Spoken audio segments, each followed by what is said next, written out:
Well, hello everybody. Welcome to I don't know, we've never usually when we do live shows, it's either we have some sort of purpose, like a content behind it, but we really talk about ourselves. We don't do that kind of thing because that's just not what we do. But I'm Rogelio, so me is Chris, and Jerry is off somewhere being awesome. But Happy New Year to you. I know people had plans to watch Sugar Bowl today, but it was canceled. Wait, oh wow. Yeah. I didn't realize that. Yeah, it was canceled because of some sort of, I believe, some incident some sort. So, jeez. Yeah, deadly truck attack. So, yeah. So Yikes. whatever, yeah. However you're spending your New Year's, whether sports related or lying around the house, hopefully you're doing well. But yeah. So we've been talking about this for the last couple of weeks or so, and one of the things that we do, well, I do, and I know Chris does too, is we kind of self-evaluate ourselves. We evaluate prospects, why not evaluate ourselves? And so one of the things that we do, one of the things that I wanted to do this year and kind of do things going forward is kind of streamline things a little bit. I know we have our Patreon and we've had people donate, which thank you again for donating at all, whether you bought a shirt or what have you. But I wanted to kind of make things more consistent content-wise going forward. So Chris and I have been talking about trying to figure things out. Chris is now part of the Detroit chapter of the Baseball Writers Association. So, which means he has been able to go to games now without any kind of hoopla, if you will. And which means that we will be going to spring training. What that looks like yet remains to be seen. But I think you're going to go to spring training, right? That's the goal. Yeah, it always is up in the air with me right now, given employment status. But yeah, and I haven't gotten any of my credentials or anything like that yet. But that'll be in the next couple of weeks. Yeah, yeah. But yeah, I know it's want to get more involved, cover the big league team more, travel, down to Lakeland for the first time to cover minor league stuff, all that jazz. Yeah, and there's a lot of things that we are in the works right now that we're trying to get sorted out right now. But one of the things is certain is that we are promising. We've been saying, "Oh, bigger and better things." Well, what does that look like? So we've been just getting some feedback from people. What do they like? First and foremost, I saw on our YouTube algorithms that 46% of the people who watch our stuff are not subscribers, which is an astonishing high number. I mean, I like that people watch, but if you want to subscribe, that goes a long way. And so with that being said, one of the things we wanted to do was kind of gauge what people like content wise, what have you. And one of the things that worked out well last year was doing like these live stream watching. So watching the minor league game, sitting game with us, watching the game, and kind of, so that's going to be twice a week, well, probably once a week, depending on the game. Yeah. I would think, some games will be more exciting than others. We may want to watch two in 1 week. There may be weeks where we're like, well, there's not really a good game going. But yeah, that's always fun to kind of watch a game together and comment on it in a sort of leisurely manner. Yes, exactly. It's just people just hanging out watching game like you would at a ball game. And it happened this year where we were all at a game. Brandon, Dave, Bless You Boys, myself, Mark Rush of the Days of Roar podcast. And we had a couple fans that met up with us and we were able to sit through a game, which was cool. But, but there's people that want to watch Erie and Altoona, or they want to watch Toledo versus Columbus.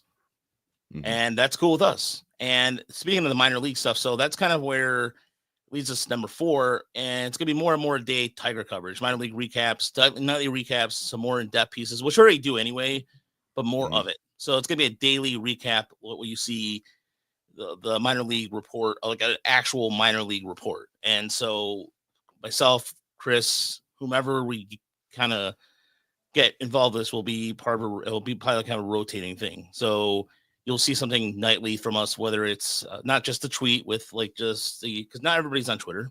We understand that. but the content will be delivered daily. And so whether it's like the minor league recap or whatever the case is, there will be some sort of article. You'll see more articles from us, period. But that one of the things I wanted to mention was that more and more of the big league coverage too, because a lot of the players we have covered in the minors, and we want to continue that. And we noticed that through the algorithms and the analytics that the big league stuff works. And yeah, well, it's just part of. We understand we've got a niche audience here with the minors, but and the guys who cover the big league team do a great job. But we feel like we can add a little bit of flavor to that because we've seen these guys. I mean, the Tigers are one of the youngest teams in baseball. We've seen a lot of these guys since low A ball, and I don't know. We feel like we can add a slightly unique perspective on all that, and we want to try it at least. Yeah, and then prior to us doing the minor league stuff, we were doing. I mean, if you look at Motor City Metrics, which is it with the whole regular Tigers SRD radio for people out there that have been listening to us since 2014, 2015. The minor leagues was just a progression into what we've already been doing before. So it's nothing. It's just with both of us now having access to the ability to do those things more. That's what we want to do.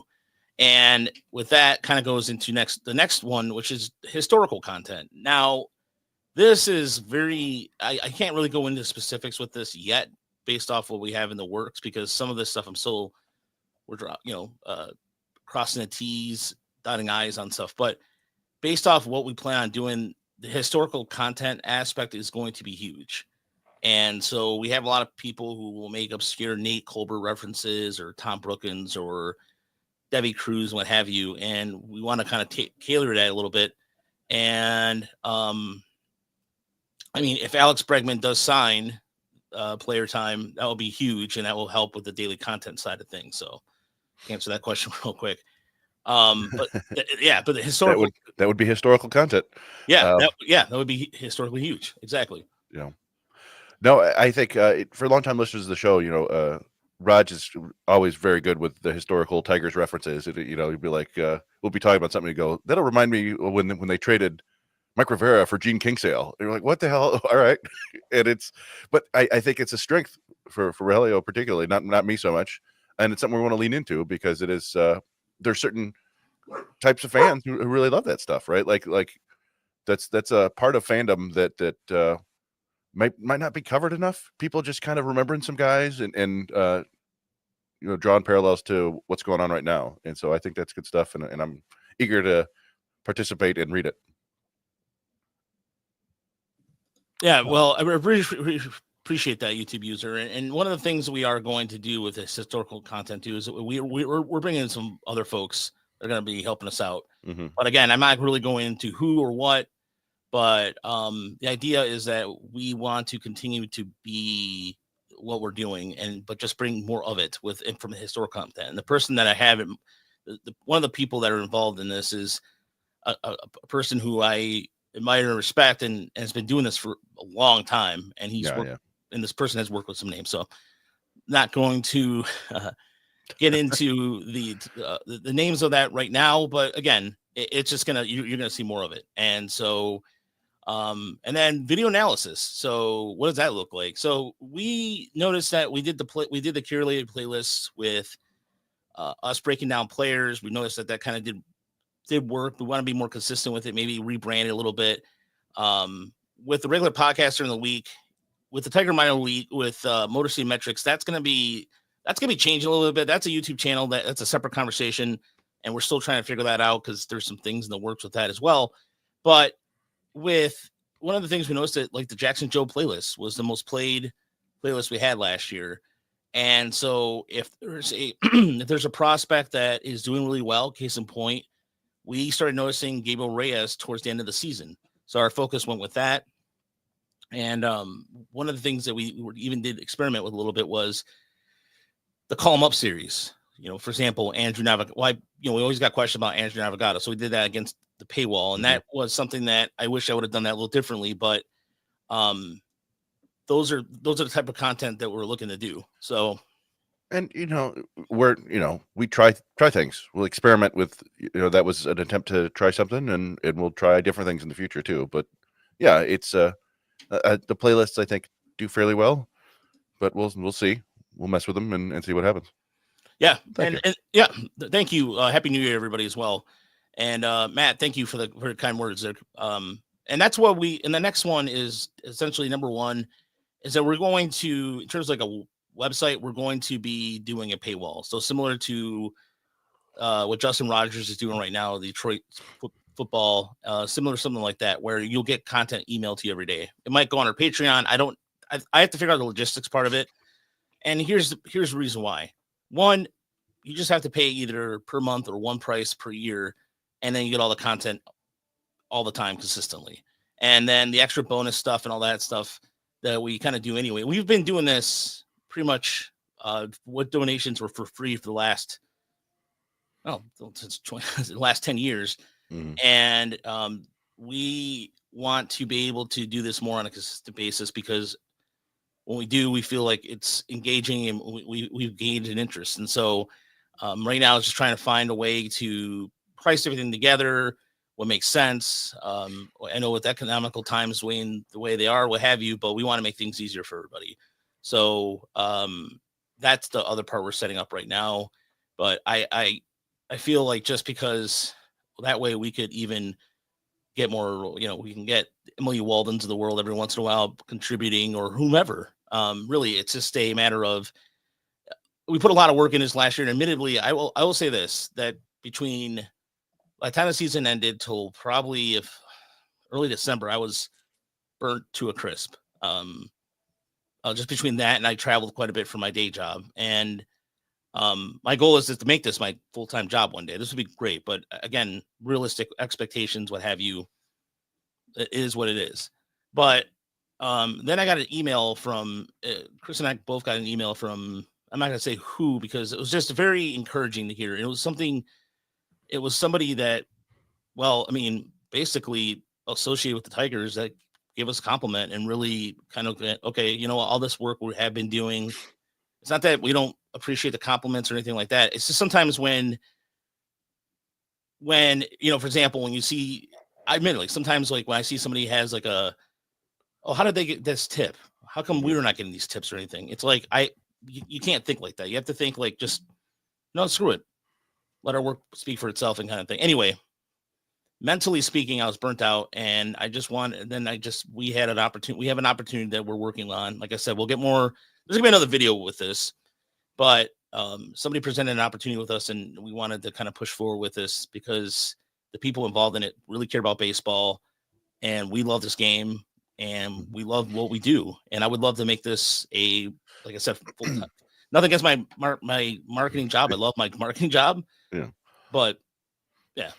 No, I mean, I think, we enjoy doing all this stuff and doing it for free, right? Like it's nice sharing information, and we like the community, but we really want to do it where we have new stuff just about every day, if not multiple things every day. And then to do that, it's gotta be more, there's gotta be money involved, right? Like we can't justify doing that a full-time job without having some sort of payment. And yeah, and we've been doing it through donations, which have been incredibly generous and all that stuff. And we appreciate that. But we just feel like, yeah, we got to move to a different model in order to produce the sort of content that we want to.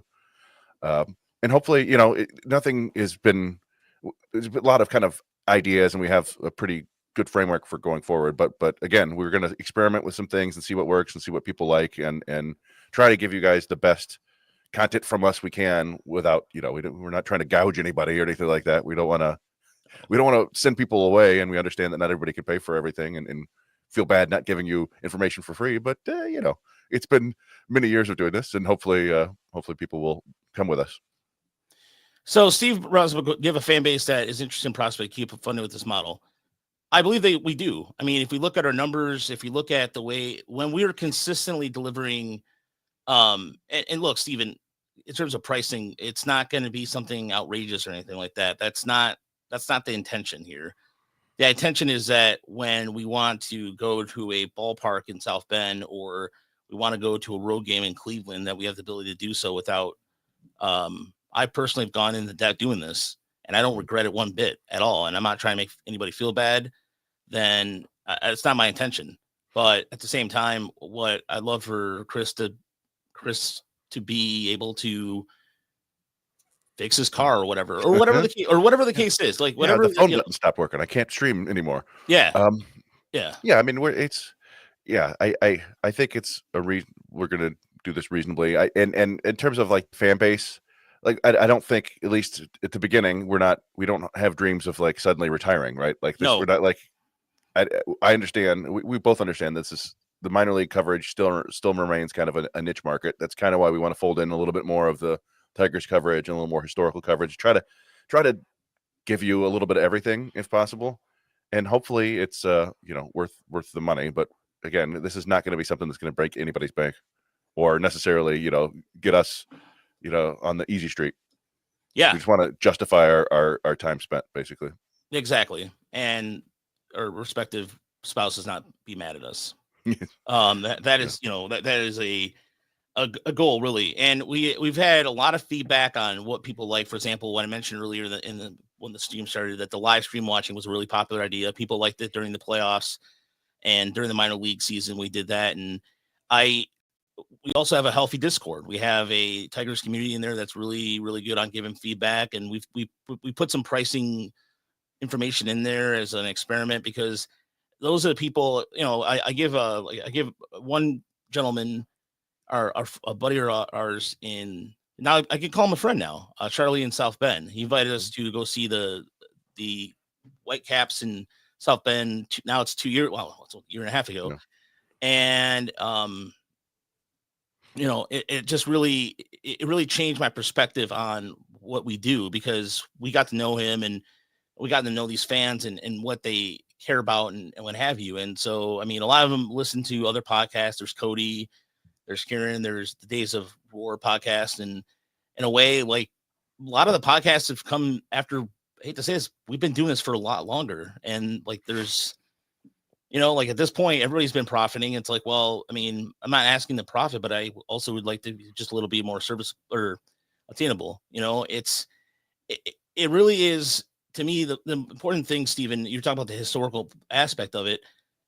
People, you live in a world now where it's like you have to have a historical context with everything, because the Tigers have not. I mean, for a lot of our fans, for example, our average fan ranges from 25 years old to 60 years old. We don't have a lot of women fans, and that's okay. I mean, it's not for everybody, but eventually we'd like to. But anybody that comes to talk to us about things, they have the context of the team from 2006 onward. But for some people out there, not everybody, there's some people that remember when the Tigers farm system wasn't producing jack squat. I mean, we've even heard from the Tigers themselves that we may not be right about a lot of these prospects, but that's okay.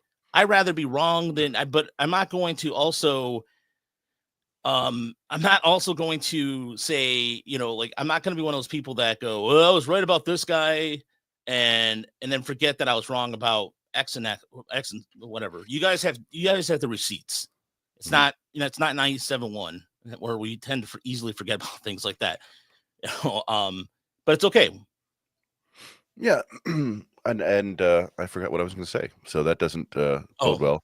So. I was, yeah. What am I thinking of? Yeah, continue. It'll come back to me in a second. If it comes back to you, just interrupt me. But what was continuing is just to us. Go ahead. Now I remember. Sorry. Yeah, I think you touch on it. This is the farm system is in better shape than it's been in our lifetimes, basically. And it's going to be a focus, I think, for this front office for the foreseeable future. I don't think we're going to end up in a situation where the Tigers have a bottom 3 farm system again anytime soon. Now that, hopefully they're not picking high in the draft anymore, and that's going to have some repercussions. But the Dodgers never pick high in the draft, and they always have a good farm system because they know what they're doing. And I think the Tigers are getting there to that point where, feels like every year they're getting a later round draft pick who is pushing top 100 status. Going back to Kerry Carpenter and guys who are coming in and making real differences in the majors. Bo Brisky, these are all late round picks, right? And Jaden Ham was a 5th rounder. He was a top 100 prospect briefly. He's very close overall. So I think the farm system is going to be a consistent source of interesting players and a consistent source of guys who are coming up to the big leagues or getting traded for big league pieces. So I think now is a good time to really kind of lean into this even more, because it's going to be a focus for the organization. Absolutely. I mean, we've even kind of confirmed it from the organization. I mean, like I said, just hearing from people that really who've given us some feedback, and that was something that really blew me away. That there's people out there in the organization who pay attention, and so we want to be able to reflect that. And whether it's guests, I mean, we've had players from we had Jaden Ham, we had Carson Rucker, and we were looking to do more interviews. The interviews I don't do as well, but I don't think it's just because of, I think it's because the players may not be at a major league level, but I notice a bump afterwards kind of thing. So, but there's a ton of videos on our YouTube channel that you could cross-reference to anybody. I mean, with the exception of, for example, when I did Andrew Sears, I realized I didn't have a lot of Andrew Sears video, but it's okay. I mean, but it's something that I've like just based off feedback. Is anybody asking for Andrew Sears video? No, but that's something that, you know, in the future, that's something that we're looking out to do. So yeah, and I'll say beyond that, you know, we're always going to do our top whatever lists because people like lists, but the goal would be to have a page or a blurb or whatever on every single prospect in the system that we can, even if it's just a sentence or two. But like, you know, being able to say, hey, we saw this guy, this is what we think, and here's some video of just about everybody in the system, and hopefully that so subscribers or whatever can come in and say, hey, this guy had a nice start last night. What do the guys at Tigers Minor League Report have to say about him? And we'll have something there. But again, that's the sort of stuff it's labor intensive, and involves, you know, web stuff that you know, Raj is doing 15 different things right now. So, but ideally down the road, we would have that where somebody says, you know, Andrew Sears, what about this guy? And you can go in and look and, hey, we've got a mini scouting report. We've got some clips. We've got some highlights that people can check out and go, okay, I feel like I know more about that guy now. Yeah, and the case, a prime example of this is Cole Keith. I mean, we had a lot of video, a lot of reports, and we were breaking. I remember, again, this is something that I'm going to pound. I think we should pound our chest about, Chris. And this is something that when you're able to go out of your way and go out and take and say, look, I think this guy is good. And before anybody else, before Fangraphs, before Baseball America does, because based off what you see. And with Cole Keith, we were in day one when we saw him in West Michigan. And you and I went back and forth about this. And we've brought this conversation up countless times. But, I mean, would it be nice if like an outlet like Baseball America or Fangraphs every once in a while would mention us with some of this stuff? Sure. That'd be cool to, you know, credit, what have you. But it is what it is. Sometimes I do seem a little bitter about it, but I'm honestly, it's just frustrating sometimes when you see other things, when other observers and what have you just kind of go, you know, there's people that pick our brains and they do. And it's just, I don't know, just sometimes it'd be cool every once in a while to have somebody mention our site. That's all. We got a nice shout out from Mike Farron. Yes. This year on MLB radio on Sirius. That was nice. I don't know. Yeah. Whatever. It's nice to be noticed. But we appreciate it. Anybody who comes and hangs out with us, I think. Yeah. I appreciate it. Yeah. Thanks, Griff. Thanks, Stando, too, as well for the compliment. I appreciate everybody. I do. It's just sometimes when and maybe it was just a recent incident not recent incident, but just a conversation I had with somebody where they're just like, well, what do you bring to the table kind of situation? And it's just like, well, I did bring 1 million views to a website once, but you know, we did that, but whatever. But anyway, it doesn't matter. The point is, all I'm trying to say is that if it wasn't for everybody who pays attention to the video or interacts with us, whether however you interact with us, I mean, there's some people who even have my personal cell phone number, not very many, but who respect our time, who respect our work, and it goes above and beyond that. Here we are, you know, here I am in 2025 that I have people that I've spoken to, like example of this, and this is kind of like a weird nerdness, but you know, Gabe Alvarez was a guy who I watched his major league debut when he debuted for the Tigers in 97, 98. I saw his debut at Tiger Stadium. It was after the road series where he had off to a really good start against the Cardinals. And now he's now the manager in Toledo, and he's a guy who I've exchanged texts with about players. It'll be fun. It'll be fun heading down there to Toledo and talking to Gabe. Just in a new spot. Yeah, we've talked to him a bunch in the area. Of course, I haven't been down there in over a year, but he's been great to us, and so it is interesting. These guys that we grew up watching that now you could talk to on a baseball level. I don't know. Yeah. The important thing is the 1996 Tigers had 4 different players at catcher play at least 25 games. Who are they, Raj? Who are they? Out of nowhere. A 96. So you're looking at would John Flaherty be one of them? Bingo. That's one. Okay. 47 games. 47 games. 96 Tigers. Crap. 96. That would be Raul Casanova. Boom. 25 games. That's 2.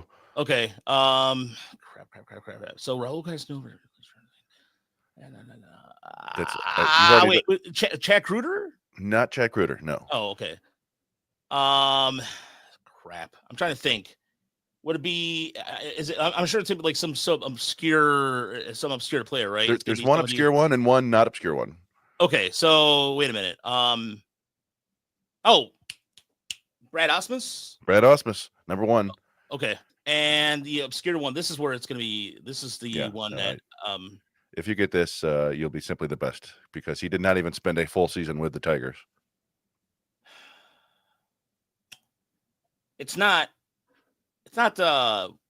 What's his face? No, wait. Was he a catcher? Was Phil Hyatt a catcher? I don't know, but it's not Phil Hyatt. All right, shot in the dark here. Yeah. Mark Parent. Mark Parent. It is. You're simply the best. So listen, this is what you're getting from Raj. I didn't tell him any of this. He had no idea. Just 1996 Tigers catchers go, and he got all 4 of them. Outstanding. Yeah, I don't think I would have gotten one if you'd asked me. Mark Parent was 7 home runs. 7 home runs for the Tigers, and then disappear off the face of the planet. I assume. Did he ever play again? Yeah, he did. But yeah, that's outstanding. Anyway, sorry. All right. That's not important at all. But I wanted to just flex Raj's memory. No, there's no just joking about that. But here's the thing, it's one of those things where we're looking to make things easier for people. We're looking to do this on a consistent basis because, I mean, admittedly, like I said, I just don't want to be at the end of the year burnt out and worried about, things and stuff like that. And so we want to make things, and the people that we're involving ourselves in with have been big fans of our work for a while. So that was cool. But like I said, just getting acknowledgement from the team like we did this year, really, I don't know. It was one of those things that it was one of the coolest things. And then again, taking a little bit of satisfaction that our minor league account surpassed the major league account on Twitter in terms of development account for, people watching our stuff. So it was really cool. And we know that now we just have to make things more consistent and just hopefully we get some more Jerry involved too. Like I love Jerry, and we had Emily Walden contribute this year, and that was nice. And so, yeah, I mean, you have other sites you can go to. Just Baseball's got some, shout out to Clay out there and Adam. Those guys do some great work. Eric Trudeau, there's some good people out there that are Brandon Day. Brandon's going to probably do some stuff with us. I'm not sure how that's going to look like yet, but we'll see. But, the Tiger space is very crowded right now, and there's some great people. Shout out to Matt Broder as well from Woodward Sports, who I maintain a really good relationship with those guys over there. And so, Scott Bentley, lots of guys we talked to. I don't know. We just, I think we just wanted to give people a heads up about, what's coming in 2025. It's kind of a vague overview at this point, but thank you, King Viper Jeff. Yeah, thank you, Jeff. We appreciate that. And that, off the Frickers building. And we're finishing up. The tool series is almost done. The breaking ball or the changeup piece will go up later today, and then we just get the control command. I think we focus on control because command is just a little bit harder to judge. But so that's the hope. And Stephen, thank you very much for saying that. A lot of people focus on top 5. We love to go deeper on that. And Raj and I have talked about this is a really strong top 12, 15 for the Tigers right now. And then after that, it's like there's like 30 guys you could slot into the final 15. It's going to be an interesting discussion when we do our next top 30 or top. Maybe we'll just go top 45. I don't know. I don't want to make any promises, but like there's so many names and it's just kind of hard to slot them in properly because you got a lot of really young guys who haven't done much yet and a lot of older guys who have something interesting, but they've been around for a while, so you get a little bit of that prospect fatigue. But thank you. Yeah, we try to keep you guys informed on everybody in the system because you never know. Sometimes these guys who are ranked in the 20s or not even ranked end up popping up and being good MLB players. Yeah, I mean, it was the case in point too. Is Jason Foley comes to mind. Jason Foley was not a guy who was on big lists, and he pitched some big innings last year in 2024. You look at another guy that I think we talked. Parker Meadows was up and down too on the list too as well. So, and we, shout out to Sherry and Terry down in Florida who really is giving us some really good stuff on the complex league stuff, and we're gonna have more of that too. So that's something I'm looking forward to, but to have the insight from everybody has been fantastic. So the more feedback, the better. I always like that when people good, bad, or indifferent. As long as you're not a dick, I don't like this. It's like for example, Mike. Like one of the things that we were working on the last few years is our audio quality. Like people give us feedback about Chris all the time. Yeah, and because of donations between that and hampering down on all that, we worked on it, and there you go. So. That's it for now. And we're waiting on confirmation, but we're supposed to have a big guest on sometime in the next week or so. Just have to confirm with a couple things. I'm not going to say who or what because still have to speak into existence kind of thing, or not speaking in existence, just have to confirm a couple things. So that being said, we'll tease it when it happens. And as far as like Motor City metrics go, we'll be doing another video for that, but like I still have to we have to figure that out. That channel is a separate thing because this has become more of an everyday thing. And the motor, the ironic thing is Motor City metrics, or for people from home, Tigers SRD, Tigers minor league report came from Tigers SRD. So in reality, that's the one we've been doing for a long time for people. And there's people actually, I'm gonna find out too. There's a lot of people who watch us on YouTube who've never listened to the podcast. We had a guy named Dan Fernandez over who is in, I believe, he lives in Fort Wayne, telling us that he's like, I'll listen to the podcast and watch you guys on YouTube, which is unique. Yeah. So there you go. We're here to serve. We're here to serve. So yes, I love the Tigers to beat the Dodgers in World Series 2 player time. It would be nice. The Dodgers are a machine and they are going to roll, but it all depends what the Tigers do this week. So we'll see. We'll keep you posted on the Alex Bregman thing. If that happens, hopefully it does. Just seems like a matter of logistics at this point now, whether it's Boston or Toronto comes out of nowhere. And we look forward to talking to you guys soon. See, Stan's a YouTuber. So, yeah. This is the only place you're going to hear off the Frickers building. We're going to continue to always honor Jim Weber because, it's a little weird that he's not around. And, yeah. Jim, we had a Jim rap, and of course, you always got the great Dan Hasty and exquisite. Now we just have to get Joe. We got to get a drop from Joe on here at some point. We can do that. Joe Puccio down in Lakeland. We've got Greg, of course, and that ball is gone. And then, of course, we have the coach of Northern Illinois. Oh. Oh, wait, I got to find. Well, what happened to it? Sorry. No. Again, this is I put Rod in the spot. Win for your team. That was the best dump of my career. So there you go. Yeah. Anyway, thank you so much. We'll talk to you soon. And yeah, there'll be more of an announcement formally with the other part of this very soon. But look for an article, TigersMLReport.com on Control to finish up our tool series. And then, it's only about a month and a half away from spring training. We're very close. So thanks, guys. We'll talk to you soon. Have a good night, everybody.